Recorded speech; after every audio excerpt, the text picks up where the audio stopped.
warol thorma sibu tabiri basingbu James Sagurjam na taram nokchari loina ni kokno no khurumjari ngasigi thorma sig ahan ma kol lokachagi hello minga badalai from haibiu hello ai kaksingi gauran hityai ne oza gorni ta ai taram nokchari thagachari diamond radio da call tobira poja kari habiningi kari wafam thambiningi habiu hoi puningi warol si mai lambi gi soroki hoi kari gari bhara gi me ama tawi hoi adubu ai di film drama lila da ngaujawani na hoi akoi na episode crime update episode 8 9 gi ai du ta hoi short ing pi ma tama Mumbai da film yaw na ba talaga hoi ma nungsina ba Nevi Uksha duga tawra kanda mi hati bagi matang do adugumba du akoi Manipur da su swai da su film gi tian ba aduga crew members sing na yam maru ba natraga su nupi sum adum tian ne gi ba dum yaw ba hai ta ne mani ja yam na sana ba adu inwai jai ta ba da hoi adu da ngarang gi ndang gi dum su yam phajai paring kai tana tawiri hoi inspector ayai gi su adum yam phajari adu masi asigumba sidai da khoi gi Manipur da hoji gi sikse inspector ayai gumba khara thupirakna aduga sai gi film ga su kari mari lena ba sigum Manipur gi su sam samjan naraga ai gi se asigumba chi thokna ba mutung da khoi section min na ba ai di police ki mai gi su dungai re film long gi kam gi su dungai re masi section min na ba ma amjai pi macha aduna kanna pung mapan makhai tare gi mateng pangbiri ba hoi nuba du da da bo hairo bai maru bo hairo pung mapan taram na aina pimcha ni sakro ga ka aina mar to magadi thom da busi ai haijabi wani hoi sumba si asima point ani khitang si thagataraga thagachari ja ai thamjarage yam bhajaba famni habiriba mamang santuk se crime update tagi maso update doina habipa aduga aikoigi Manipur film da sungare film do wasida film da khongda ne na saruk jaba lakpa nupi macha sing film yam na kumba hodringe da film da yauri ba ton ba film ama puthok pude changli ba mioi sing hai tare ton ba sing technician yauri ba mayam sing do ero ama go ero sport boys ko ero hekta mari leinaga kari matam da chen khiba chong khiba yawba maduna makhoi gi career sumang ba hai tare so thagachari oja habirak pasigi da mahani leitana duga mathangi caller amada mo khudong saba bijari hello minga madile from habi tak jibne good morning chai hai tare okay so kai ba leiti habiu Sita Jayagi Narangi, what is the Ananungaje? Adubu, Aina, Hajaning body. Mahabarato, Kitang Tang, Tabi body, Ani Humtang hen Katparia or Dobrava. Masagi Lakpani, Mahabharat, Pung Amagi Lakpa, the Hena Sangat Padi Fartani. I quite now Henkalaning and Amadamulok Ama minute, Hayang Taga of Pung Amadu the Gi, minute Ani Hum Kaktalura, Amadomu minute to you, Pungama Paharo, Yankai de Lehor, and Hizariba. aduna tangkak tu mana de lakpani masana pung amamong gi lakpani na hai tare ko dumaina lei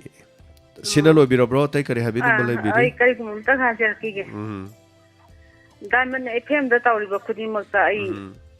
pung amama khai bau dai lo nya ta jai aduga akodi radio ni amaro da haru ra gana koi di loi fm kai ke amama do ai di phak ko khop jo hai ti lai je de koi di ya kano ya ten macha adu tani pajari ke kasu kai palaite abi ki ju ta ni sa akheng bagi ju tharoina adu mati ngapi batare madum tang di ngapi batare thorom do pung amada loi jabani pung amagi matung dagi thorom do akhoina thadaba aduna thorom leitaba kanda amuk no mana pung ama no mana pung ani to du yadaba adugi program se khoi Delhi de thabani na program taibo ko aduna ni waro bi ya de khoi thangai sengna pungkon mari gi ni khoi na pungkon mari se chalai ba ngom khredi phaba adui mathakta khoi gi transmitter do ayu ngan madagi tharak ba transmitter ni aduna pung ama fogi matung dagi mung thagal ga di transmitter अनी सूजई मधु अममुक सिंदोक अममुक Syngene अम मुथत्खिगे अम थागत्खिगे दु यारोइदोबा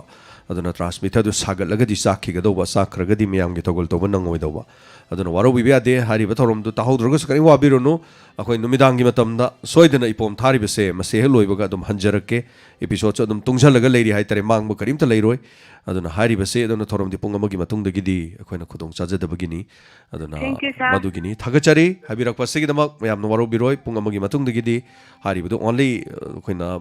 Facebook अमदि अखोइ YouTube खक्तंगे special ओइना तौजबनि अदु हारिबा थौरमदु सोइदना मके diamond radio दा दुम लाकनी हाइबो वफमसि थमजगे कोइना हिंग chop थारदि खुदोंग चारोइदोबा अना hello मिंग अमदि लाइफम हाइबियो सा हौजिके आई केनो हुतंग सम पुनिंग वारोनि मनुंग सना वा मा तंग हाइजनिंग भाई लमगा मिंग अमदा हाइबियो संगाम फमदगी चावबा हाइबियो करे हाइबिनिंग सा हौजिके पेनगी मणिपुर बोर्ड की एग्जाम से फॉर्म फिलअप सु लाक्तबा अदगी जो रूटीन सु लाक्तबा दो कमाय तो दो जानो करी मरो ले जानो अमतंग हंगजनिंग भाई तारे सागोना कितंग खंग लेगदी सागोना तंग हाइबिरपदा मधुदी थोदोक इन्फॉर्मेशन दि लेजदे अदु खोइगसु वाफमदु अदुबु चिनावना हाइबिरिमनिनको अदुगा अदु मरी लेनबा हेंगना फॉर्म फिलअप की करिगी हाइरकपा मतंग सोइदन लाक्ति लाने न खले आई हम स्कूल सिंगदा मैट्रिक येथोकनी हाइबदि लेत्रेबा येथो अप्रैल द तारनी हाइबगी चांग मदि लेरे अदुना सोइदन मतमदुगी नंगनबा होनरकपि याइना खले अदु इन्फॉर्मेशन अखोइददि लेजदे मदुमदि अदोमना खंबिनिंगे हाइबनिना अदु अखोइगदि मदि सु लेनद्रे एनीवे खंगबा लेरदि ताबा लेदि हाइजरके अदु सिना तबा तोबा करि हाइबिनिंग बलेबिरि सादुगा साना सागे थौरम खुदिंग नुआय जाय तारे दो तयाय सुदुम ताजरी सा ना मतम सांगना मयामगी सेवा तोगो फंगजवाय तारे दो अदु सियारगा सा मतांग थमजय थागचरी थौरम सिदा सरुगा बिरकपसिगिदमक मथंगी कॉलर मदमु खुदोंग चाबा पिजरी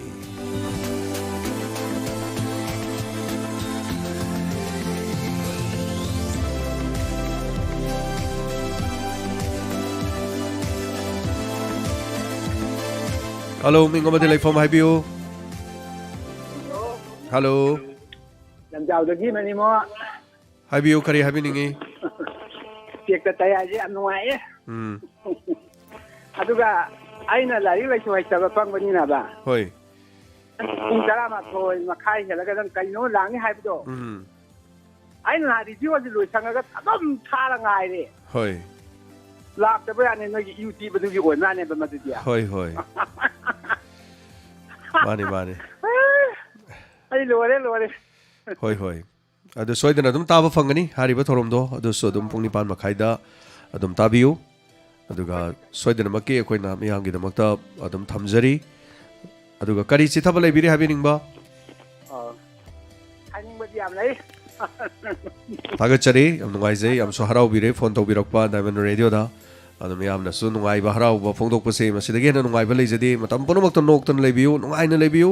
नादे येक्तना थागचरी थोरम सिदा सरुग याबिरकपसिगिदमा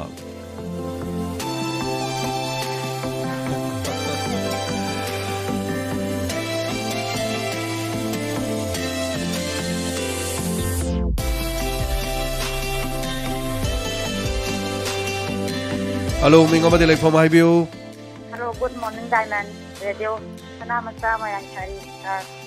हाइबियो करी हाबिनिंगे करी थंबिनिंगे हौजिके कोई डायमंड रेडियो की ताप बिरिबा कोई मैडम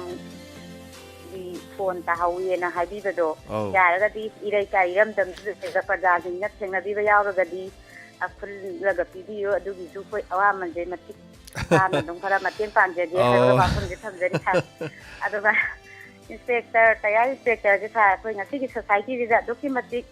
नपी ओइ बिसिंग जजु नुपा ओइ बिसिंग जु कयाम कुनिंग लौसिंग याम ओइरे असे याम नुगाइजरे मथंग मथंग जु इपोंग थाबिरपा याहलप जे दुकी मतिक नुगाइजे मतम कुइंग सांग रेडियो जे कोई कॉलर अनौबजिंगी खलगा मतम कुइरे ताबरी दम ताजबा कॉलर जे अनौबजिंगी खलगा पोथाजगे हाना तौजम जा थागचरी सनामचा मरांगचरीदगी मयाम अदुम लेपपसिसु अदुम फजै अदुगा कॉल सुम पुनिंगी वारल याम तोइना तासलकपसे मयामनसु अदुम हाइबिरकपसु यावेबा अदु मरमक्ता खरगा सुम सांगना लेपपसि फजै मरमदि ꯃꯌꯥꯝ ꯄꯨꯝꯅꯃꯛꯀꯤꯅꯤꯅ ꯑꯩ ꯈꯛꯇꯒꯤ ꯄꯨꯛꯅꯤꯡꯒꯤ ꯋꯥꯔꯣꯜ ꯅꯠꯇꯕꯅꯤꯅ ꯑꯗꯣ ꯑꯆꯨꯝꯕꯅꯤ ꯑꯩꯈꯣꯏꯒꯤ ꯁ꯭ꯇꯥꯐ ꯅꯤꯔꯃꯂꯥ ꯊꯥꯡꯖꯝꯒꯤ ꯐꯣꯟ ꯉꯁꯤ ꯑꯌꯨꯛꯁꯦ ꯇꯥꯍꯧꯔꯦ ꯗꯥꯏꯃꯟꯒꯤ ꯁ꯭ꯋꯥꯏꯒꯤ ꯖꯒꯥ ꯑꯩꯈꯣꯏ ꯄꯨꯂꯤꯁ ꯁ꯭ꯇꯦꯁꯟ ꯃꯅꯤꯡ ꯁ꯭ꯋꯥꯏꯁꯤꯗ ꯇꯥꯍꯧꯕꯅꯤ ꯍꯥꯏꯇꯥꯔꯦ ꯑꯗꯣ ꯐꯣꯟꯗꯣ ꯈꯣꯟꯕꯤꯔꯤꯕ ꯃꯤꯗꯨꯅ ꯐꯣꯟꯗꯣ ꯗꯛꯅ ꯃꯃꯥꯏꯗ ꯌꯦꯡꯕꯗ ꯃꯃꯥꯏꯗ ꯅꯤꯔꯃꯂꯥꯒꯤ ꯐꯣꯇꯣ ꯑꯃ ꯍꯥꯞꯄꯅꯦꯕ ꯑꯗꯣ ꯏꯔꯥꯏ ꯂꯥꯏꯅ ꯅꯤꯔꯃꯂꯥꯅꯤ ꯑꯁꯤ ꯈꯪꯒꯅꯤ ꯑꯗꯨꯕꯨ ꯈꯨꯜꯂꯤꯕ ꯃꯤꯁꯤꯅꯁꯨ ꯐꯣꯟꯁꯦ ꯃꯨꯠꯊꯠꯂ ꯊꯝꯕꯤꯈ꯭ꯔꯦ ꯑꯗ ꯐꯣꯟꯁꯦ ꯍꯦꯛ ꯑꯣꯟ ꯇꯧꯔꯛꯄ ꯃꯇꯝꯗ ꯐꯣꯟꯗꯣ ꯍꯦꯛ ꯑꯅꯤꯁꯨꯕ ꯑꯣꯟ ꯇꯧꯔꯛꯄꯗ ꯐꯣꯟꯁꯦ ꯀꯗꯥꯏꯗ ꯂꯩ ꯍꯥꯏꯕꯁꯦ ꯑꯩꯈꯣꯏꯗ ꯑꯗꯨꯝ ꯆꯣꯡꯊꯣꯛꯑꯅꯤ ꯑꯗꯣ ꯃꯤꯗꯨꯅ ꯐꯣꯟꯗꯣ ꯀ꯭ꯔꯦꯛ ꯇꯧꯈ꯭ꯔꯁꯨ ꯊꯨꯒꯥꯏꯈ꯭ꯔꯁꯨ ꯏꯃꯨꯡ ꯃꯅꯨꯡꯗꯨꯗ ꯐꯣꯟꯁꯦ ꯀꯔꯤ ꯍꯥꯏꯇꯥꯔꯦ ꯁꯤꯒꯤ ꯏꯃꯨꯡꯁꯤꯗ ꯂꯩꯈꯤ ꯍꯥꯏꯕꯗꯣ ꯑꯩꯈꯣꯏꯗ ꯆꯣꯡꯊꯣꯛꯑꯅꯦꯕ ꯑꯗꯨꯅ ꯏꯃꯨꯡꯗꯨꯗꯒꯤ ꯑꯩꯈꯣꯏꯅ ꯐꯣꯟꯗꯣ ꯑꯗꯨꯝ ꯍꯪꯒꯦꯅ ꯉꯥꯏ ꯂꯩꯔꯤꯕꯅꯤ ꯑꯗꯣ ꯍꯧꯖꯤꯛꯁꯦ ꯐꯣꯟꯁꯦ ꯁ꯭ꯋꯤꯆ ꯑꯣꯟ ꯁꯨꯡꯇꯧ ꯇꯧꯗꯕ ꯁ꯭ꯋꯤꯆ ꯑꯣꯟ ꯑꯝꯇꯪ ꯇꯧꯔꯗꯤ ꯐꯣꯟꯁꯦ ꯀꯗꯥꯏꯗ ꯂꯩ ꯍꯥꯏꯕꯁꯦ ꯏꯔꯥꯏ ꯂꯥꯏꯅ ꯈꯪꯒꯗꯧꯅꯤ ꯑꯗꯣ ꯐꯣꯟ ꯈꯣꯟꯕꯤꯔꯤꯗꯨꯅꯁꯨ ꯄꯨꯛꯆꯦꯜ ꯆꯥꯎꯅ ꯗꯥꯏꯃꯟ ꯔꯦꯗꯤꯑꯣꯗ ꯊꯤꯟꯕꯤꯔꯛꯑꯗꯤ ꯍꯥꯏꯇꯥꯔꯦ ꯍꯣꯏ ꯂꯝꯕꯤꯗ ꯆꯠꯄꯅꯤꯅ ꯑꯩꯈꯣꯏ ꯁ꯭ꯋꯥꯏ ꯃꯤ ꯑꯣꯏꯔꯝꯗꯕꯁꯨ ꯌꯥꯏ ꯈꯨꯜꯂꯤꯗꯣ ꯑꯇꯣꯞꯄ ꯃꯤ ꯂꯝꯗꯒꯤ ꯂꯥꯛꯑꯒ ꯈꯨꯟꯕ ꯑꯣꯏꯔꯝꯕꯁꯨ ꯌꯥꯏ ꯑꯗꯨꯒ ꯍꯧꯖꯤꯛ ꯃꯇꯝꯗ ꯍꯥꯏꯇꯥꯔꯦꯅꯦꯀꯣ ꯐꯣꯟ ꯑꯃ ꯈꯨꯜꯂꯒ ꯄꯨꯛꯆꯦꯜ ꯆꯥꯎꯅ ꯊꯣꯛꯄꯤꯊꯣꯛꯄ ꯍꯥꯏꯁꯤꯗꯤ ꯑꯐꯕ ꯋꯥꯅꯤ ꯑꯗꯨꯕꯨ ꯐꯣꯟꯁꯤꯗꯤ ꯈꯨꯟꯕꯨ ꯈꯨꯟꯈ꯭ꯔꯗꯤ ꯍꯧꯖꯤꯛ ꯃꯇꯝꯗꯗꯤ ꯀꯔꯤ ꯍꯥꯏꯇꯥꯔꯦ ꯀꯤ ꯂꯣꯛ ꯊꯨꯒꯥꯏꯔꯒ ꯄꯥꯏꯕꯤ ꯈꯣꯠꯄꯤꯅ ꯄꯤꯊꯣꯛꯅꯗꯦꯕ ꯌꯥꯝꯅ ꯄꯨꯛꯆꯦꯜ ꯌꯥꯝ ꯄꯤꯛꯅꯩ ꯍꯥꯏꯇꯥꯔꯦ ꯃꯤꯁꯤꯡꯁꯦ ꯑꯗꯣ ꯑꯃꯔꯣꯝꯗ ꯑꯩꯈꯣꯏꯒꯤ ꯁ꯭ꯇꯥꯐ ꯑꯣꯏꯖꯔꯤꯕ ꯍꯥꯏꯇꯥꯔꯦ ꯁꯣ ꯅꯤꯔꯃꯂꯥ ꯊꯥꯡꯖꯝꯁꯤ ꯃꯥꯒꯤ ꯐꯣꯟꯗꯣ ꯇꯥꯍꯧꯔꯦ ꯑꯌꯨꯛ ꯑꯉꯟꯕꯗ ꯑꯗꯨꯒ ꯑꯩꯈꯣꯏꯒꯤ ꯗꯥꯏꯃꯟꯒꯤ ꯂꯩꯔꯤꯕ ꯃꯐꯝꯁꯤꯗꯒꯤ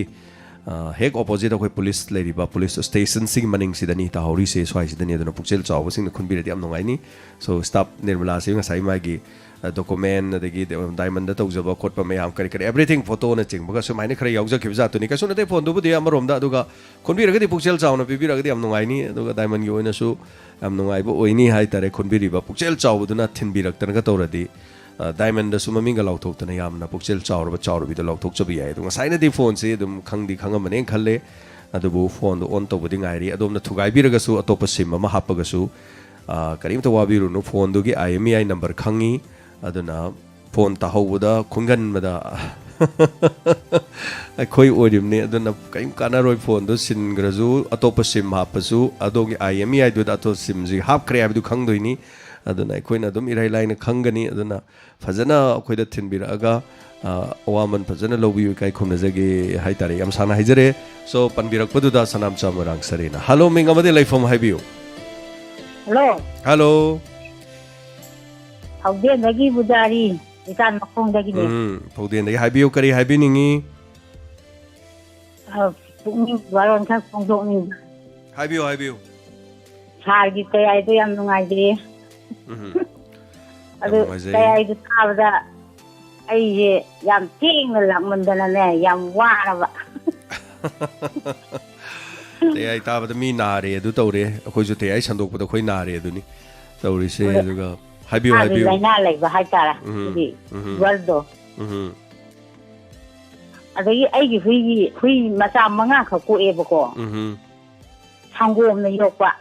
ꯀꯌꯥ ꯍꯦꯛ ꯂꯣꯏꯕꯒ ꯑꯃꯨꯛ ꯍꯧꯒꯠꯂꯒ ꯁꯪꯒꯣꯝ ꯂꯣꯟꯕ ꯄꯤꯊꯛꯄ ꯀꯔꯤꯒꯤꯅꯣ ꯃꯃꯥ ꯂꯩꯈꯤꯗ꯭ꯔꯕꯣ ꯃꯃꯥꯗꯤ ꯂꯩꯌꯦꯕ ꯑꯗꯨ ꯃꯥꯏ ꯃꯆꯥ ꯀꯣꯛꯄ ꯈꯨꯗꯤꯡ ꯁꯪꯒꯣꯝꯅ ꯑꯗꯨꯝ ꯌꯣꯛꯄ ꯍꯣꯏ ꯑꯗꯨ ꯌꯥꯝ ꯅꯨꯡꯉꯥꯏ ꯌꯥꯝꯅ ꯍꯨꯏꯁꯤꯡꯕꯨ ꯌꯥꯝ ꯅꯨꯡꯁꯤꯕꯤꯅ ꯍꯤꯡꯅꯕꯒꯤ ꯍꯣꯠꯅꯕꯤꯕꯗꯣ ꯇꯌꯥꯏꯗꯨꯁꯨ ꯆꯥꯅꯤꯡꯕ ꯁꯪꯒꯣꯝꯗꯨꯁꯨ ꯄꯤꯊꯛꯄ ꯅꯣꯡ ꯉꯥꯜꯂꯒ ꯑꯃꯨꯛ ꯍꯣꯇꯦꯜ ꯇꯧꯋꯦꯕꯀꯣ ꯑꯩꯗꯤ ꯇꯨꯝꯕꯗꯣ ꯏꯐꯪ ꯐꯪꯗ꯭ꯔꯕ ꯍꯥꯏꯇꯥꯔꯦ ꯐꯖꯔꯝꯃꯅꯤ ꯑꯗꯨꯗꯤ ꯍꯣꯇꯦꯜ ꯇꯧꯔꯒꯗꯤ ꯑꯌꯨꯛ ꯑꯉꯟꯕꯗ ꯇꯟꯒꯤ ꯊꯕꯛ ꯑꯃꯁꯨ ꯂꯩꯔꯝꯗꯧ ꯃꯥꯜꯂꯦ ꯇꯟꯒꯤ ꯊꯕꯛꯇꯨꯁꯨꯅꯦ ꯌꯥꯝ ꯉꯟꯅ ꯑꯩꯈꯣꯏꯒꯤ ꯄꯨꯡ 3-4 ꯑꯗꯨꯋꯥꯏꯗꯨꯗꯒꯤ ꯇꯧꯗꯗꯤ ꯅꯪꯗꯦꯕ ꯌꯥꯝ ꯆꯨꯝꯃꯦ ꯑꯗꯨ ꯇꯌꯥꯏꯗꯤ ꯌꯥꯝ ꯅꯨꯡꯉꯥꯏꯕ ꯍꯥꯏꯇꯥꯔꯦ ꯊꯥꯒꯠꯆꯔꯤ ꯇꯟ ꯍꯥꯏꯕꯤꯔꯛꯄ ꯁꯨꯒꯔꯗꯤ ꯀꯌꯥꯝ ꯋꯥꯡꯅ ꯂꯩꯕꯤꯔꯤꯅꯣ ꯁꯨꯒꯔꯁꯤ ꯍꯥꯟꯅ 100 ꯋꯥꯡꯉꯨꯔꯦ ꯀꯌꯥꯝ ꯀꯨꯏꯔꯒꯦ ꯂꯩꯔꯛꯄ ꯆꯍꯤ 2 ꯍꯦꯜꯂꯛꯑꯦꯗ ꯌꯥꯝ ꯀꯨꯏꯗ꯭ꯔꯤꯀꯣ ꯆꯍꯤ 2 ꯍꯥꯏꯗꯨꯗꯤ ꯑꯗꯣ ꯍꯧꯖꯤꯛꯇꯤ ꯀꯌꯥ ꯂꯩꯔꯒꯦ ꯁꯨꯒꯔꯁꯤꯕꯣ ꯀꯔꯤ ꯇꯥꯖꯍꯧꯗ꯭ꯔꯦ ꯍꯧꯖꯤꯛꯇꯤ ꯁꯨꯒꯔꯁꯤ ꯀꯌꯥ ꯂꯩꯔꯒꯦ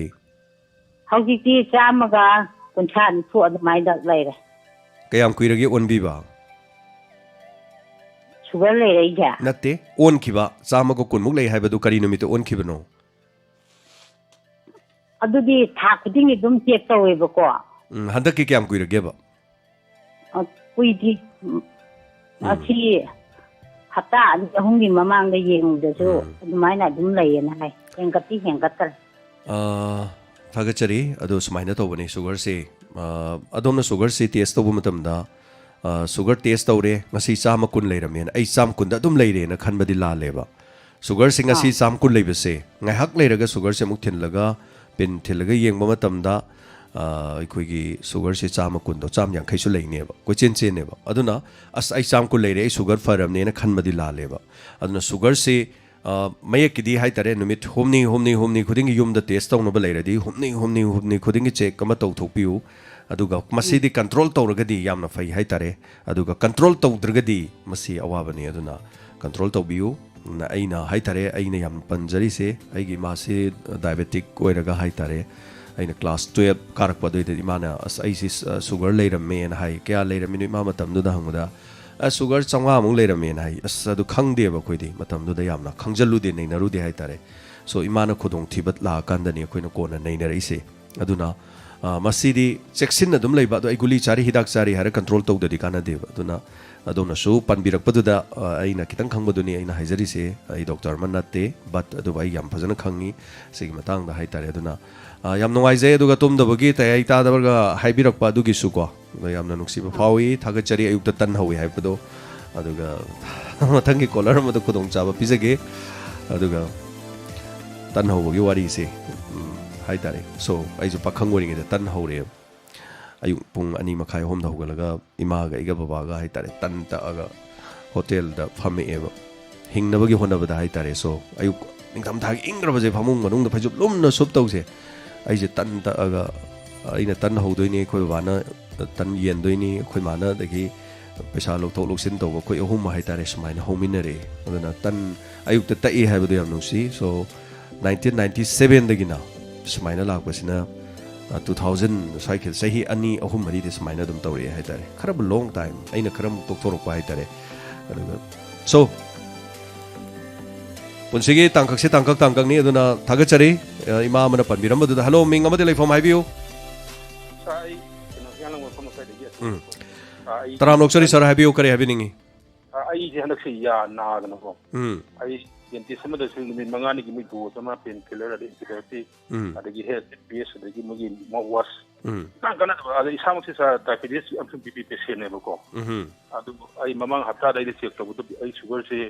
119 ga ada 141 le ko ada ya je satu da wakati su tinggal mun le ko hoi anda se u gi na ko je mo homi ko yum ji ne ada ene su mana masing kegi adagi ai pada na sa ke usin thumga amai bu ga tang thumu tang kana bulin ko ana ya nuai da bai da ya na bi kunchi do asi photo ke bai da sa hoi yam nungai ta bane ya na ba sidi kari hongoni mi na ngang su taning da ba saubam su khang da ba isai than da de chik pa na ba ko angak pani hai tare ya na ba se sar so ba kari no sar ge hoje ma habi ke da sugar ke su pan bi ki bro sar ge sugar sai adum ai kujigi akogi glucometer kano do thamme ba hoi hoi sir ang pi hafta di phabate 119 ga passing do go aduga pp ga 141 ilay ba ko sa du di normal ni sar gi di am phajana tobi adu phajana normal ni sir adu yam drabada numit mari ni orasu ko mangani orasu adu manungda adu mai som yeng bio aduga sungen henga pigano hai tare aduga ahan ba fasting de chama ko kun bau lebidi kai sunate amna dum normal chenge anaba mi de aduga pre stage hai tare ni ko adugi matang du da sir mana masing gu mana khare am chabiraga adu chak tu khara amuk tu da pulap sasan da ba koi anira ahum lak thokpada khaji hai tare ne so part khai do ga dum chabasi dum jamna pai haira khare am chabi ba asmaina no to biraga sir hai tare so sidi sir roji mi manga khodingi loi lei bangak tani ma sidi sir aduga koi isai sana dum khara control tawna bona biba aduga masida do honaragadi hai tare adum as long as adum leina adum lebi ai sir thagachari habirak wasigi damak sargi tambirak wasigi damak sar choba thagachari sir bu aduga yamne kai khono jobu chari thagachari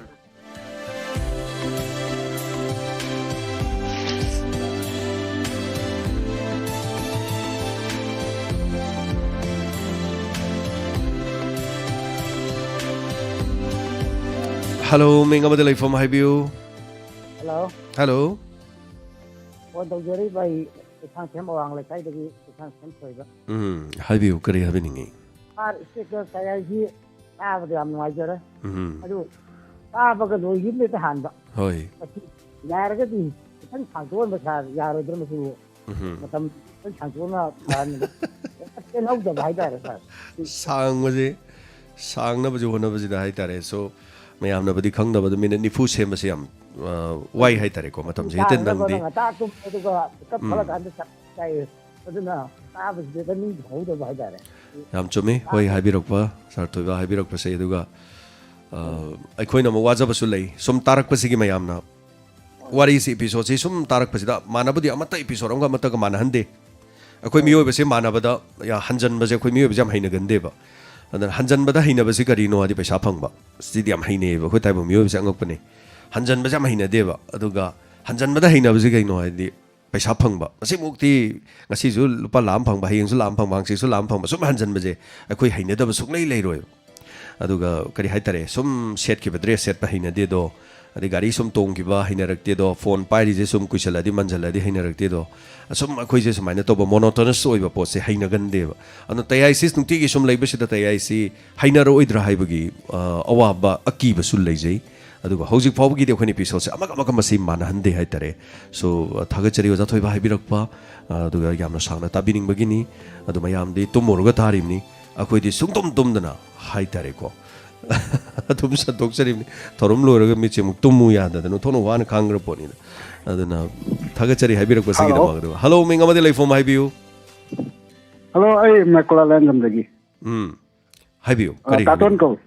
ꯇꯔꯥꯝ ꯅꯣꯛꯆꯔꯤ ꯍꯥꯏꯕꯤꯌꯨ ꯑꯣ ꯑꯩꯈꯣꯏꯁꯦ ꯑꯩ ꯀꯩꯅꯣꯝꯗ ꯋꯥꯐꯝꯗ ꯊꯥꯡꯒꯠꯆꯅꯤꯡꯕ ꯍꯥꯏꯕꯤꯌꯨ ꯑꯩꯈꯣꯏꯒꯤ ꯅꯋꯥꯔꯀꯦꯟꯗꯒꯤ ward number 4 ꯑꯩꯈꯣꯏꯒꯤ ꯑꯗꯨꯝ ꯀꯩꯅꯣ ꯇꯧꯕ ꯆꯦꯡ ꯌꯦꯟꯕ ꯑꯩꯈꯣꯏꯒꯤ ꯔꯦꯁꯟꯒꯤꯗꯣ ꯑꯗꯨꯝ ꯌꯦꯟꯕꯗꯤ ꯑꯗꯨꯝ ꯐꯪꯗꯤ ꯐꯪꯉꯦ ꯑꯗꯣ 3.5 ꯑꯍꯨꯝ ꯃꯈꯥꯏꯗꯤ ꯌꯦꯟꯁꯤꯜꯂꯛꯄ ꯀꯤꯂꯣ 3.5 ꯐꯪꯕ ꯍꯣꯏ ꯑꯗꯨꯒ ꯑꯇꯣꯞꯄ ꯑꯃꯅ ꯑꯩꯈꯣꯏꯒꯤ ꯁꯤ ꯆꯤꯡꯐꯨ ꯔꯣꯗꯀꯤ ꯂꯝꯕꯤꯁꯦ ꯍꯣꯏ ꯍꯧꯖꯤꯛꯐꯥꯎꯒꯤ ꯑꯣꯏꯅꯗꯤ ꯌꯥꯝ ꯐꯠꯇꯕ ꯈꯨꯗꯣꯡ ꯌꯥꯝ ꯆꯥꯗ꯭ꯔꯕ ꯑꯩꯈꯣꯏ ꯏꯁꯣꯛ ꯇꯥꯕ ꯂꯝꯕꯤ ꯆꯤꯡꯐꯨ ꯔꯣꯗꯁꯦ ꯅꯦꯄꯣꯂꯥꯗꯒꯤ ꯑꯗꯨꯝ ꯆꯪꯁꯤꯜꯂꯛꯄ ꯌꯥꯝ ꯐꯠꯇꯦ ꯁꯤ ꯃꯔꯤ ꯂꯩꯅꯕ ꯃꯤꯁꯤꯡ ꯌꯦꯡꯁꯤꯟꯍꯟꯅꯤꯡꯕ ꯍꯥꯏꯇꯥꯔꯦ ꯊꯥꯒꯠꯆꯔꯤ ꯇꯥꯇꯣꯟ ꯍꯥꯏꯕꯤꯔꯛꯄ ꯍꯥꯏꯕꯤꯌꯨ ꯑꯗꯨꯒ ꯑꯩꯈꯣꯏꯒꯤ ꯏꯟꯁꯄꯦꯛꯇꯔ ꯇꯌꯥꯏ ꯏꯄꯤꯁꯣꯗ 1ꯗꯩ ꯑꯗꯨꯝ ꯇꯥꯖꯔꯛꯑꯦ ꯑꯗꯨ ꯃꯃꯥꯡꯗꯒꯤ ꯑꯗꯨꯝ ꯗꯥꯏꯃꯟꯁꯦ ꯑꯗꯨꯝ ꯇꯥꯖꯩ ꯌꯥꯝ ꯅꯨꯡꯉꯥꯏ ꯁꯥꯔ ꯖꯦꯝꯁꯄꯨ ꯌꯥꯝ ꯇꯦꯂꯦꯟ ꯂꯩ ꯌꯥम ꯐꯩꯌꯦꯅ ꯂꯧꯖꯩ ꯊꯥꯒꯠꯆꯔꯤ ꯏꯆꯤꯟ ꯏꯅꯥꯎꯁꯤꯡ ꯃꯌꯥꯝ ꯄꯨꯝꯅꯃꯛꯇ ꯍꯥꯏꯇꯥꯔꯦ ꯑꯗꯨꯒ ꯍꯧꯖꯤꯛ ꯍꯧꯖꯤꯛ ꯑꯣꯏꯔꯤꯕ ꯁꯤꯆꯨꯋꯦꯁꯟ ꯀꯌꯥꯒ ꯂꯣꯏꯅꯅ ꯏꯔꯣꯏꯅꯅꯒ ꯆꯠꯄ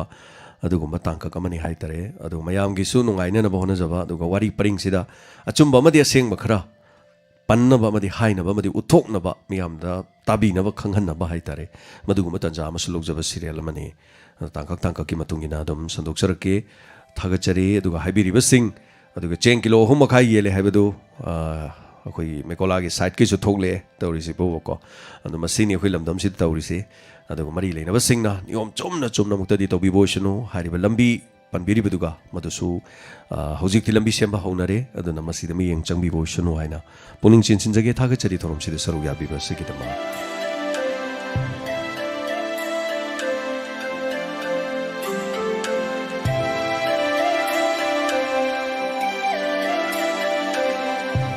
Hello, Ming Amadi Leifom, Haibiu. Hello, tamo I wangin iste tegi tampasna ni. Haibiu tampasna kare habiningi. Ingi waror, mari to pukhatsage. Happy New Year. Bye bye. Handaki sahi jina loirak pada. Khwaide ke awa ba sahi haragadi handaki 2020 jina oidong male. Mana sakhiba matamda koigi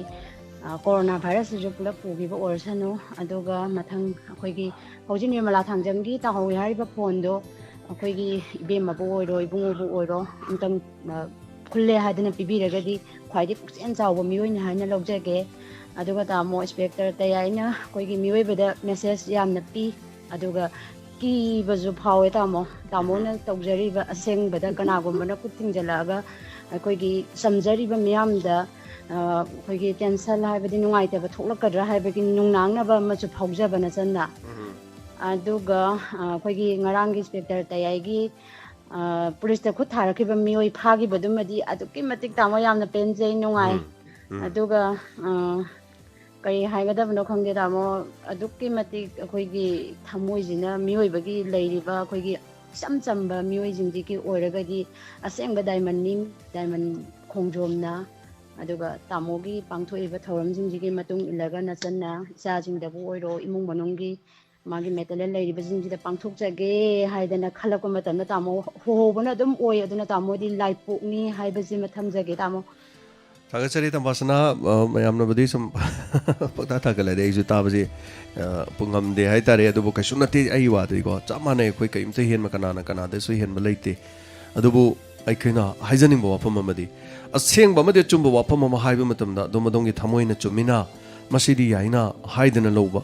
अदुगा Yaning the बोरसु मसिदी Yaning देना दु तौरगे हेना फदौनी हाइना खन्नबगी मचाक अमा अदोमदा फावन बंगम luck तारगदी diamond radio ना संदोक चरिबा theorem सिगी असेंगबा Chumba परिंगदो मदुदा लाकदोरिबनि हाइजरिबा अदुना थागचरी yes अदुगा कोइगी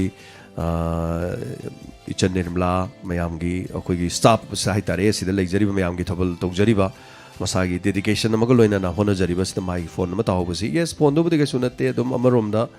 अदुम लैरगा अदुम लिसिंग त्रांगा कुन मनुंगदा अदुम लैबा phone नि अदुबु पुक्सेल चावबजिंगदुना खुनबिरगा समाइना diamond गी होनजरिबा staff अमगी Nigana थिनबिरादि असेंगबा मियोइबगी थमोइ Panba मिनुंगसि खंगबा पुक्सेल चावबा हाइबदो ओइगदौरिबनि हाइजरिबा अदुना थागचरी चलनसु हाइबिरिबा दना मथंगी कॉलर अमदा खुदोंग चाबा पिजरि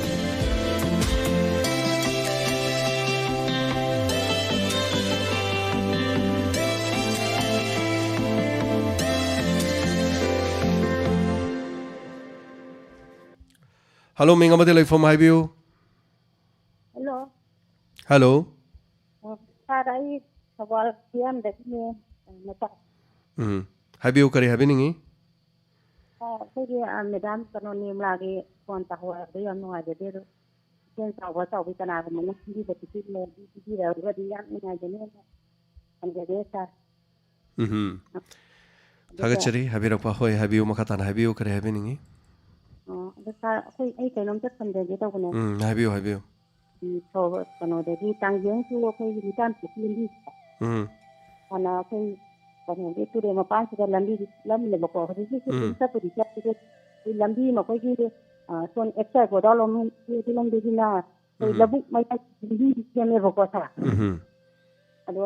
ꯁꯤꯒꯤ ꯂꯝꯕꯤꯁꯦ ꯍꯧꯖꯤꯛ ꯅꯣꯡꯖꯨ ꯅꯨꯡꯁꯥ ꯌꯧꯔꯛꯇ꯭ꯔꯤꯉꯩ ꯃꯇꯝꯒꯤ ꯇꯥꯟꯖꯥꯁꯤꯗ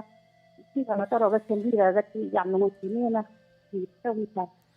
ꯂꯝꯕꯤꯁꯦ ꯁꯤꯗꯁꯨ ꯑꯩꯈꯣꯏꯒꯤ ꯏꯃꯥꯔꯖꯦꯟꯁꯤ ꯀꯩꯒꯨꯝꯕ ꯑꯃ ꯀꯩꯒꯨꯝꯕ ꯑꯩꯈꯣꯏꯒꯤ ꯈꯨꯟꯁꯤꯗ ꯃꯔꯝ ꯊꯣꯛꯄ ꯈꯣꯠꯄ ꯇꯧꯔꯀꯥꯟꯗ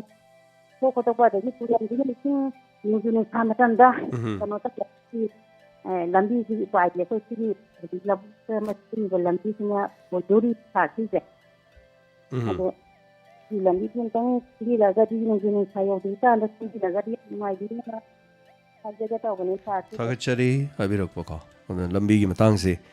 लंबी से हम लूरीसी मसे लम प्रोजेक्ट यावरिब्रा यावदब्रा सेमगदोरिब्रा सेमोदोरिब्रा अदम प्रजा मियामगी दे लंबी नुंगाइबसे यामना पामजैबा प्रजा नेक पामिसे कइनो अहानमद लंबी नुंगाइबा अनि सुबदा लमदा मदुदा इसिंग नुंगाइबा मई नुंगाइबा हक्सेल नुंगाइहनबा अदुगा पीआईसी अदो प्राइमरी हेल्थ सेंटर लेरिबसिंग से सिगुमदा डॉक्टर अमा निदंग फजना दम लेबिबा अदुगा खोगी तोंगा तोंगनबा नुपी सिंगी हाइतारे हक्सेल की मरमदे यंगसिनबा याबदुमा गाइनी गे मरी लेनबा अदुगा अथो अकाइगी असोपन लाकबदा लायेंगबा फर्स्ट एड पीबा याबा सिगुमबा गसि लेबा प्रजाने याम पामजबसिबो था की चेंगसे चुमना यनबीबा अदुगा अखोगी तोंगान तोंगानबा ओल एज पेंशन की लेरिबा गाइसे अहन चही 65 सुरबा सिंगी मथक्ता लेबा सिंगसे ओल एज पेंशन फंगनबीबा लमदम अदुदा लेरिबा डिफरेंटली एबल लेबा सिंगदो मखोई चादा मरफुगी मथक्ता सोकलबदी मखोईगी थागी लुपा लिसिंग मा चंगा फंगनबा अदु खक्ता नतना तोंगान तोंगानबा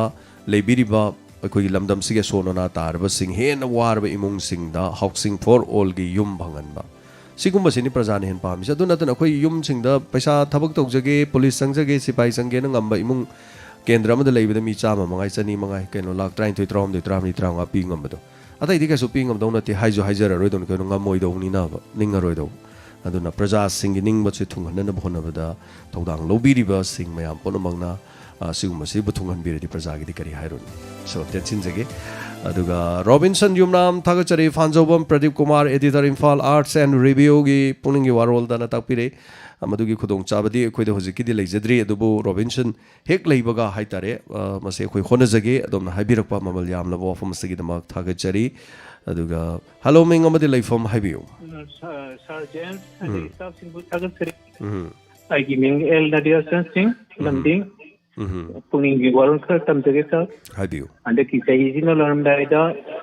एक कोई आलो है भाई कोई की दी पुनिंगी वाह बा आई बदी सही 73 की मथक तम वजिंगे एक पेपर दा पामा तम दा अना बजी मत हिंग लागता बा अब न खड़ी वागी आई की पुंची दा अंगा होएंगे दा तक्तांग बखर ठोकी अदु नतना कोई मणिपुर से अदु की मतिक नुंगाइबा लमदम मनी अदु न सारे नाइजनिंग बदी हौजे अंगा मचा मचा जिंदा आई फोल का सीजन लगा मतम मंगन बा अदुगा अंगा अयामबना हौजे सी आई फोल एमिने सानना स्पोर्ट की लमदम दा खुमांग तक्सिन दबा अदुगा इना खुंद जिंना मणिपुर लेजिंना मपा मारा पैसा पुथोगा थबक तोंजीबा अदुला मचा जिंना ngausen na leiba aduga ina aroi budai jenningti angang nahasunsi macha panaurega like matiksan parga sentence service to guduna khadi na hagani na khali aduna mama pa jingna kha section la laga I polling khado laga adom da mai on jenningin sia oiraga haijaga I tension dage thank you chari am fazaba wafam singni thamberiba aduga yam chumbasu wafam ni haitare ꯑꯩꯈꯣꯏꯒꯤ ꯃꯇꯝꯗꯗꯤ ꯁꯝꯅ ꯍꯥꯏꯖꯔꯕꯗ ꯂꯝꯄꯥꯛꯇ ꯀꯣꯏꯆꯦꯟ ꯆꯦꯜꯂꯒ ꯁꯥꯟꯅꯕ ꯌꯥꯕ ꯁꯥꯟꯅꯔꯨꯒ ꯄꯨꯈ꯭ꯔꯤꯒꯤ ꯑꯃꯣꯠꯄ ꯏꯁꯤꯡꯗꯣ ꯑꯃꯨꯛ ꯑꯩꯈꯣꯏꯒꯤ ꯁ꯭ꯀꯨꯜꯒꯤ ꯃꯅꯤꯡꯗ ꯌꯨꯔꯦꯀꯥ ꯄꯨꯈ꯭ꯔꯤ ꯑꯃ ꯂꯩ ꯄꯨꯈ꯭ꯔꯤꯗꯨꯗ ꯌꯥꯝ ꯀꯟꯅ ꯃꯣꯠꯄꯕꯨꯗꯤ ꯅꯠꯇꯕ ꯑꯗꯨꯝ ꯈꯔ ꯑꯗꯨꯝ ꯅꯩꯔꯞ ꯇꯧꯗꯅ ꯄꯥꯛꯊꯔꯒ ꯑꯗꯨꯝ ꯄꯠ ꯊꯛꯑꯦ ꯂꯣꯛꯀ ꯊꯨꯡꯕꯤꯕꯖꯥꯠ ꯅꯠꯇꯦ ꯍꯧꯖꯤꯛꯀꯥꯟ ꯑꯉꯥꯡꯁꯤꯡꯗꯤ ꯐꯣꯟ ꯑꯃꯃꯝ ꯄꯥꯏꯔꯒ ꯆꯦꯟ ꯆꯣꯡꯉ ꯁꯥꯟꯅꯗ꯭ꯔꯕꯅꯤꯅ ꯃꯁꯥꯁꯨ ꯅꯥꯒꯜꯂꯦ ꯃꯁꯥꯁꯨ ꯁꯣꯜꯂꯦ ꯐꯣꯟ ꯄꯥꯏꯕ ꯐꯩ ꯄꯥꯏꯔꯒꯁꯨ ꯃꯥꯒꯤ ꯔꯨꯇꯤꯟ ꯍꯥꯏꯇꯥꯔꯦ ꯃꯇꯥꯡꯗ ꯄꯥꯏꯔꯒꯗꯤ ꯁꯣ ꯍꯜꯂꯣ ꯃꯤꯡ ꯑꯃꯗꯤ ꯂꯩꯐꯝ ꯍꯥꯏꯕꯤꯌꯨ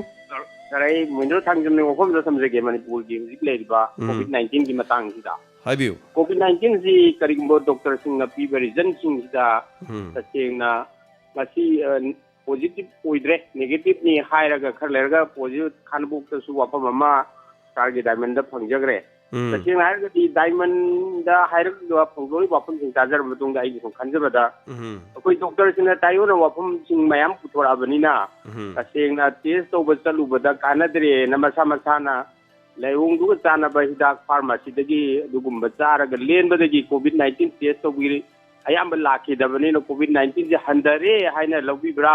नत्रगा मसी तसेंना सरकारना पाक्तक नमतंग तोबिरग खंगब रिजन दुनेना फगनेना थमजनिंग जा yam chum wafam ne sar mindro habiri se taga chari habiri wafam se gidama corona se test to bala khidabadagi leina handare lobo ani test se tawrurga di hana gomna masing hingat pasu yai maram di lokra thunga di masa matanda lai enga leijakre mayam na harak pada sandak ti ai niktana numit konni mungti phamong da leirure na hai corona test to corona ga di natte da chumna lok thungbani na atum haiba mayam na siksa nungai tabani karimta la topa leite na da maina haiba se dum jawe maybe oiramgadra oiramoidra lok thungagadi corona ni hekta hai haidana corona haida ni yumda leiba yararoi phaba lani na kibadagi losillaga lok thungabdo lok thungba natte kitang isa khirum tawbani na haira khanga leibado hello minga made leifam haibiu hello taram lok chari ai to geba mai kan ko tawani ka gi thoi sa haibiu kare happening sai kem tong ai kem tong ko cha ke tong hang gi tong sa haibiu ko gi ngarang na han je ko sa ko gi san gi ko gi Imphal West ki chang bai da sa sa aduga ko gi kapchung gi side adigi ki nakan je ko gi chang da se kari problem le bagi no masim ta ina khanggen inda sim to jor ko ni kari problem le ba hai ba kisan gi sa kisan policy ni kapi do sa mi phangna rabro कोई Imphal waste की ओइना कापे sir अदि मसिंग ngarang na mo changna ba yaure pisa lokung na gore ko ki kapsingnom side ki de koi song gi se kapi da ba adu gi kari kai ba le ja no ma changadi adum sang pai ai koi di madu gi information di am leijadre to ba ado koi na madu gi field da leiba na tamni na dubu haibirak pa kana ma khang ba yauraga su tambirak poisanu thagachari atop lamda di fange haibani na hai tare ko thagachari thorom sida haibirak pa sigi da ma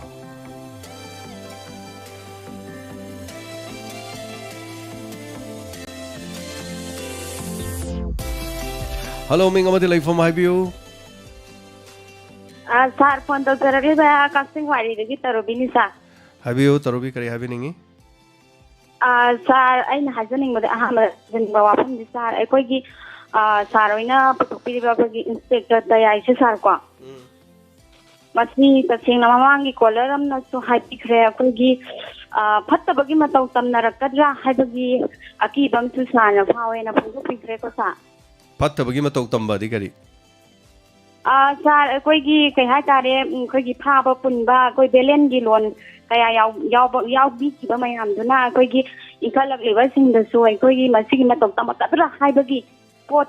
aki bam su phawe na sa na su phongdo pi gre ko sa ai haijade adu ngasi haijagidri tarubi adu wafam do karam kanda haigibno madu wafam do in haijagidi adu bo tarubi haibiyo karino habiningi sa haibiyo hoi sa kitang makha ta jar ke sa masi ta seng haibada inspector tayai si amna phajaba laiba koi gi koi serial amani haina so koi moi da su khundai aduga sara koi inkhalak pa oisanu inkhalak ta bo oisanu koi fattaba na matau hana tamning bagi wa khalol ai mioi ba je loina ma hana afabadi 100 ki manunda koi 50% bu koi afaba lai ta haija bagi wa din sa de sar ko masi yaw silakra ba adagi di fattaba singna hena koi matau hena interest hena longna pa masi gumba se kaino tra hai bagi pot lama kolar amamangi kolar na su kolar amana su pan hapet pandi thibra kam de tawe ado sarna koi tarubi kaim ta pande adu ma kaim ta haiba leite tarubi na krai da tabirum na gyam ta dre adu tarubi anyway fattaba matau tam kani haiba karim leite fattaba idu nainadra di sungai yaroi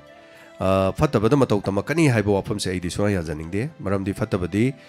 samna har kanda mobile pair kanda koi gi fattaba wakhan khan namangai adagi di sokthan na isa do nakan na madum chatkinaba khotkinaba smaina ga haiba wani aduga ai asida mi ma halore na tarubi mi ma thang thilore asida thang paira thilore na tarubi na thang puto mi thin gane wakhan dudi tarubi chakchari ni firon selim ni kamaina ke dugu matab tom daino akoi mi obese akoi hero ne na khare hingba ade afaba mi ne na hingba ngak tane ba kana su yembiu ne as ai si yam fattaba nu pani ai se yam ai si bet ni ga harga ha ha ha ha harga leibi se kana yauge no kanam yauroi ai khoi loinamak afaba ni haina khoi ji leirimni ai fana tauge tau toroi to nonga denu mi tabu khudaim selaga ne adom khonang khong no pham leiba nu pi angang gi imung manungi thabak to yaw do ba karim yaw do ba chani thangni macha gi masugi imung da mama mapa son ba kari kai leiba mayam karim yaw do ba ma sune ai je afaba ni ne dum leirimni so ai bet ne khala hing makna su yaw bunte aduga matau tambai wafam si yes haibi rakhibe lei ngasi natra su ko aina crime report si hojaro paganda sir crime report si budi yam phajai aduma si taraga mi lamdam naraktana samai khanba su lei aduna madu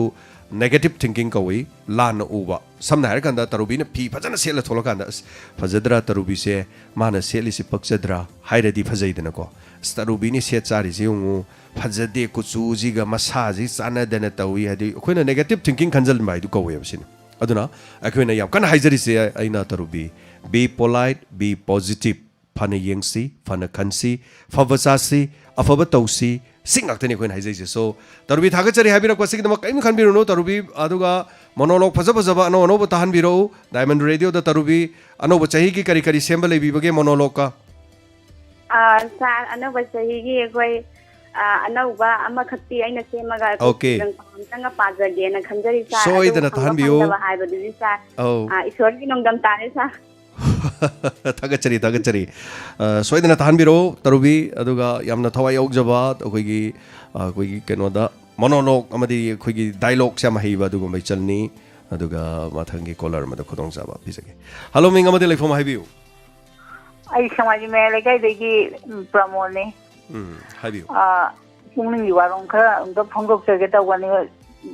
haibiu kainagi hantaki laiba tahi ji loirak pa sidane corona gi mai khima ju loidana phatau di punama loina makta chachanu aduga anu wa sahi la ko matam sida diamond radio staff che miyam gi matam thang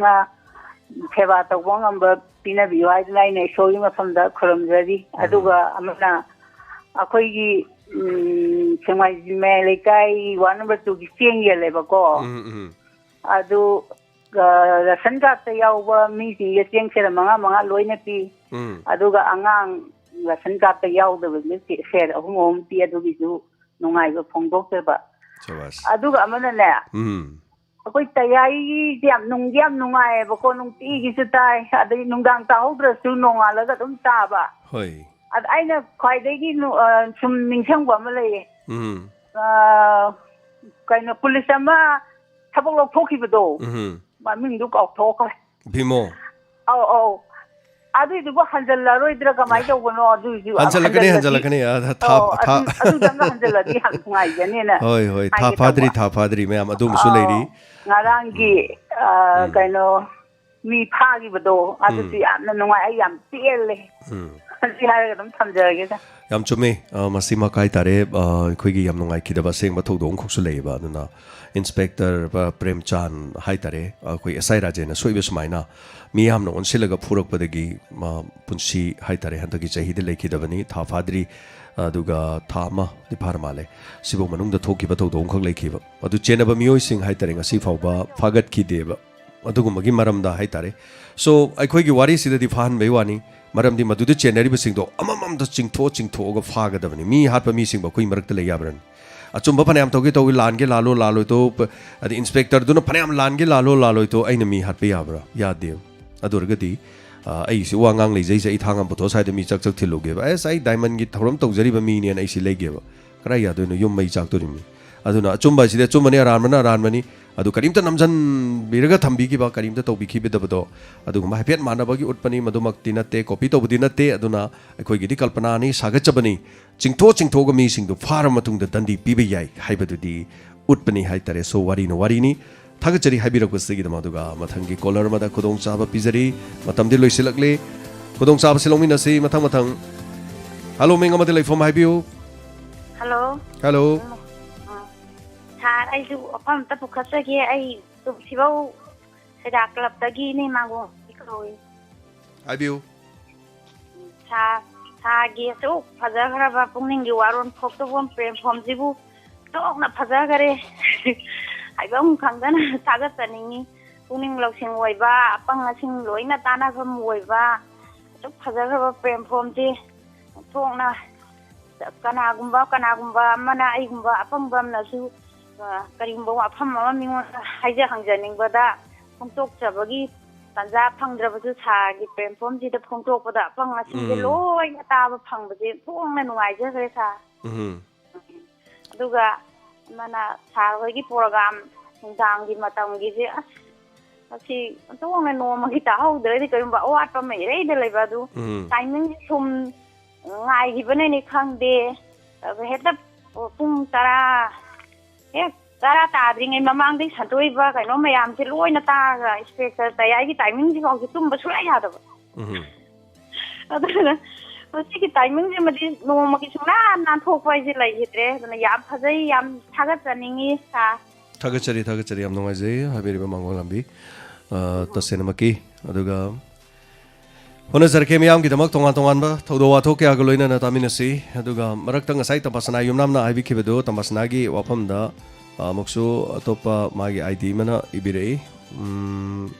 ꯇꯌꯥꯏꯅ ꯑꯁꯦꯡꯕ ꯋꯥ ꯈꯔ ꯍꯥꯏꯕꯗꯣ ꯇꯌꯥꯏꯅ ꯀꯥꯟꯅꯕ ꯀꯌా ꯑꯃ ꯄꯤ ꯇꯌꯥꯏꯅ ꯑꯁꯦꯡꯕ ꯍꯥꯏꯕꯗꯨꯅ ꯇꯌꯥꯏꯒꯤ ꯄꯨꯟꯁꯤꯗ ꯇꯌꯥꯏ ꯁꯥꯔꯤꯕ ꯑꯩ ꯍꯥꯏꯇꯥꯔꯦꯅꯦ ꯑꯩꯒꯤ ꯄꯨꯟꯁꯤꯗ ꯑꯁꯦꯡꯕ ꯋꯥꯐꯝ ꯈꯔ ꯍꯥꯏꯕꯗꯨꯅ ꯀꯅꯥꯒꯨꯝꯕꯅ ꯑꯇꯝꯅꯅ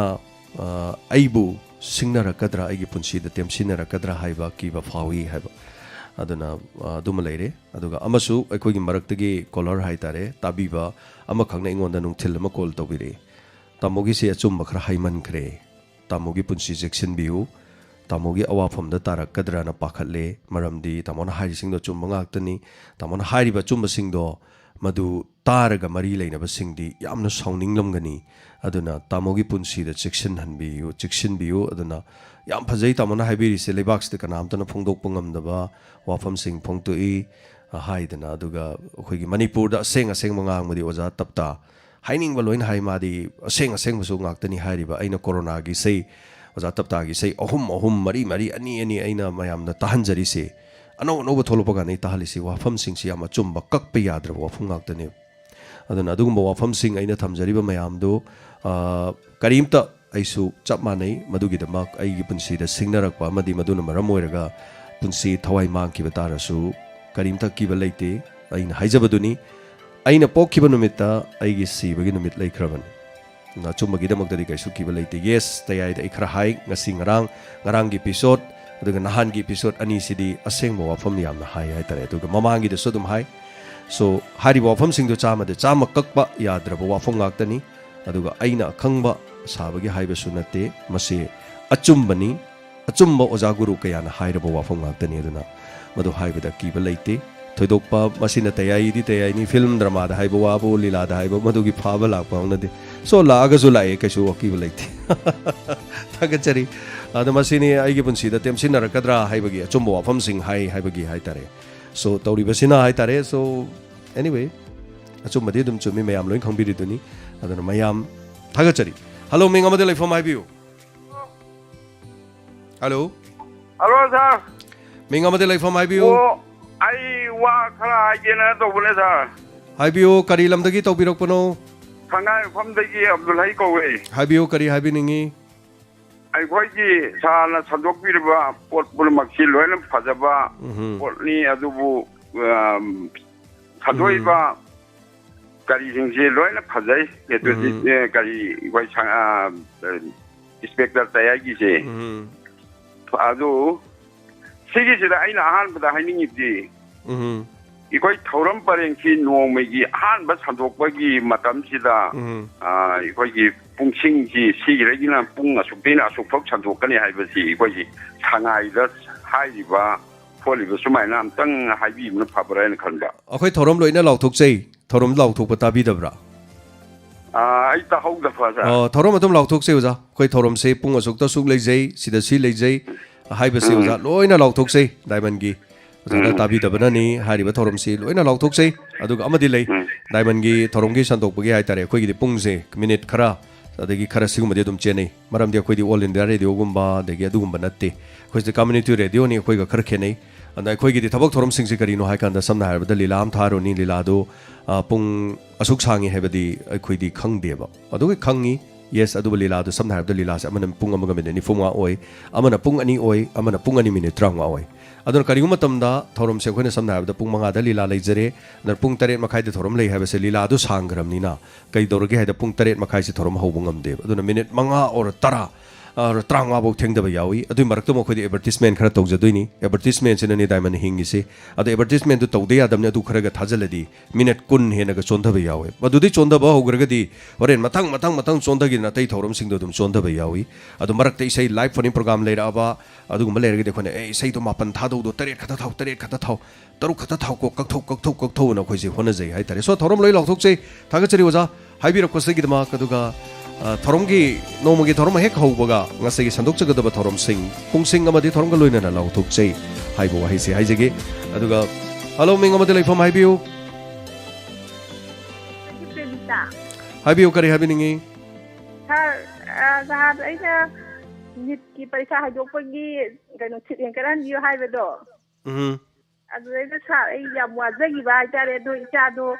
merit khale ronan kaino do yawdo koi quiz taga yawdo aduda nungai boina nungai ba pungtok pungtok pai tare sarogi quiz taga yawba ronaldo hoi yam nungai jare adudi ronald khale haibagi pausu tajabada yam nungai ba fawi ada tungda su hena mai pak po iraksunu yam nungai jai ronald gi damak yafaba nungai bado khoi pizari hana hariba sigi damak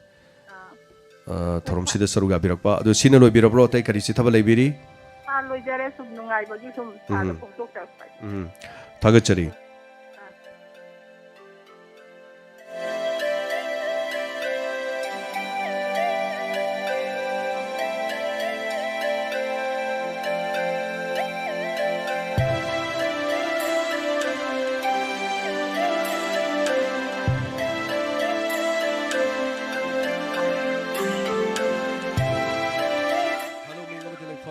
Hello, Ming Amade from IBU. Hello. Hello, Ming Amade from IBU. Ay, khabar pasang kong degi anam dine sa. IBU. Haying je bye nini do sa kai program je ngani hoi ba thambiu na haje ina sinta jaratni. Masana do de dum thamdo leire khoina hana de lawthok chagre thorom se dum chahi o mari rak sujare numidangi matam dum tabiro numidangi matamdagi dum tabiro adum atyang bade pung kaya bo sandok pe doino adum hanagi pungphom adum sandok chagani ꯑꯊꯦꯡꯕꯩꯗꯨꯗ live phone in programme ꯇꯪ ꯍꯥꯞꯆꯤꯟꯕꯤꯔꯗꯤ ꯌꯥꯝ ꯅꯨꯡꯉꯥꯏꯒꯗꯕ ꯃꯥꯟꯕ ꯁꯨꯝ ꯊꯥꯒꯠꯆꯔꯤ ꯑꯇꯣꯞꯄ ꯋꯥꯐꯝꯁꯤꯡ ꯀꯔꯤ ꯂꯥꯛꯄ ꯍꯥꯏꯕꯗꯨ ꯌꯦꯡꯃꯤꯟꯅꯔꯁꯤ ꯍꯌꯦꯡ ꯁꯤ ꯂꯩꯅꯤ ꯍꯥꯏꯕꯗꯤ ꯑꯩꯈꯣꯏꯅ ꯍꯥꯏꯗꯣꯛꯆꯔꯔꯣꯏꯒꯦ ꯈꯔ ꯑꯗꯨꯝ ꯑꯉꯛꯄ ꯑꯣꯏꯅ ꯑꯗꯨꯝ ꯇꯧꯖꯔꯒꯦꯅ ꯍꯥꯏꯇꯥꯔꯦ ꯊꯥꯒꯠꯆꯔꯤ ꯊꯧꯔꯝꯁꯤꯗ ꯁꯔꯨꯛ ꯌꯥꯕꯤꯕ ꯃꯁꯤꯒꯤꯗꯃꯛ ꯃꯁꯤꯒꯤ ꯃꯊꯪꯗ ꯑꯔꯣꯏꯕ ꯀꯣꯂꯔ ꯉꯁꯤ ꯂꯧꯈꯠꯆꯒꯦ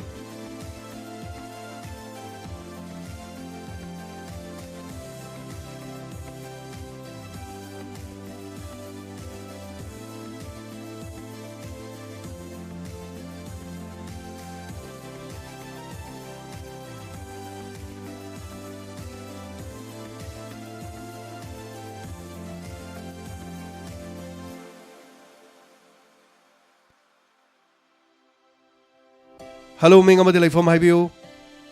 Hello. Hello. Si wadagi lemba ko isa. Highview ngasi aroy ba caller ni Highview kari habiningi. Koi sana torok ka thabak puding makta yamna phajaba loina na koi 2020 asi loiba masida Manipur dagi phattaba pumna mak haibadi Nisa pasa aduga phattaba corruption aduga pumnamakse pumnamak lokthokkiba oirasanu haibase sar ai haijeningi aduga loinana ekoi diamond radio bu tabiriba mayam ama ekoina tare hairiba diamond radio sitaba matamda niyoibigi thamoi kallaga leiramba phattaba tongningi wakhal phattabagi hainabi pumnamaksin asi diamond radio si taba pumnamakna madu pumnamaktu thadok piraga sar diamond radio da sar James ki matau magi pungning wakhal mana tawriba thabak pumnamak asida aikoi pumnamakna afaba mawong matau asida lawminnaraga ingthaba Manipur ingthaba samajama Manipur da puruknaba oirasanu haibasi sar ainasu haijeningani Thagachari uza. Loina aikoi sarda aidi tatana haijabado. Sargi nungsiba khonjel se taringai da. Manipur da lairiba aikoi nioi basida fattaba lairiba mayam ponna makse. Thado se base nungsiba khonjel na kara toina laubiraga Manipur da tariba ponna makasina aduga ponna makdo thadok minaraga anauba samas anauba khongthang ama Porokto yaragadi yamna nungaini aduna sarda kharaga laubiyone haijeriba Hoi thagachari yamna yo jana so haibi kre mamangda yam toina laubiyo jagi khonjel na tatna haibiu phattaba tawge khalamba ke ado toruktabi yai haibo jana thajabiba koiba nungsibibu gi haibiba haitare masigi damu thagachari oja hanana aduga diamond radio gi matang da haibiba sigi damu tasu matamna kana sung aibidi matam siamna loiring asigi helabani aduga lewa lamdengi oza jina haibirakpa aina ijakibadu amuk lauthopiyo hai ojana mohana ibiradi fadauba madu mayamdi message ti jar mathakta chatkhramnina kari hai gimno na muk mayam marak che thi bada hai tare angakpa mo oire oja hai haudragadi copy torga mohana copy tobiro amona copy tor thabiyo so manjan thabidragadi message mayam marak tu da message muk thi leibje angakpa oiba thoromsina live oibanina adubu fangjare player in Asamitra Devina East Zone Athletics Championship Guwahati ki ta pangthokpa December ki 28 na pangthokiba sida under 14 da high jump the silver long jump the bronze lorukda lewa gi lamding na nungai fangduk chari haina takpire thagachari sarojit haibirakpa sigi damaktasu aduga diamond radio gi staff oijariba nirmala gi hariba phone adu khunbiba chinau sing gi khongjong gi jaga dagi oidorim ni aduga atoppa lamdagi mina laagasu khungargasu khunbiriba sing aduna soidena maki diamond radio da staff singi yengbiraga diamond yengbiraga khusinabiu haribadu da kaisu thoidokpa dum yaw kibalai te photo khara kari khara no pim samna paijabani na moy adugumba gumbadani aduga haribadu da puksel chauna khunbiribaduna phone du pibiu haibo pham se haijari hauzik phawba phone se dum op ta thambikhre maramdi phone toksalakani na kiramni na phone du da mamai da dum nirmala gi photo yawbani irai lai na khangaponi da puksel chauna pitok piu aduga aikoi adongi hariba phone adugi IMEI aduga cyber da hariba sigi da makchat khre adu phone dugi leifam adum irai line adum khangani adu sim thodiega hapaga so topa sim hapaga su phone dugi IMEI number le hobani na phone do karai da seasonary haiba dum khangani aduna puksel chauna dum pitok piu awamal tawjage haibo bofum se haijage duga diamond radio gi lakliba 4th January 2021 da pangthokadoriba asida masak nairba singi manungda film actress मंदा लेमा Diamond की हारिबा foundation day यौजगनी हाइदना हाइबिरे मंदा लाकनी हाइदना दुगा मरकसिदा तोंथोइसु हारिबा थोरमसिदा सरुक यागनी हाइदना हाइबिरे अदुना मसिना थोरमसिदा मपुंग फान बिगदौरी राज नोंथोंबम लोइना ओजा धनबीर लाइस्रम तोंगान तोंगान बा ओजा चिंगलेन मैस्नाम लेदिबा ओजा मयाम पैनलिस्ट एगी डायमंड रेडियो के लेजरिबा मयाम तामोजित निंगोंबा हारिबा सिंह के आसिसु लोइना बिरकनी लापिगनी अदुना मयाम पुनमना मपुंग फान बियु लोइना हारिबा थोरमसिगदा मिस्टर कोमल सिंह मतेंग पांगबिरकपा सत्यभामा मतेंग पांगबिरकपा याइफा वनिंगथौजम मतेंग पांगबिरकपा येंखोम चावबा कक्सिंगदगी मतेंग पांगबिरकपा अदुगा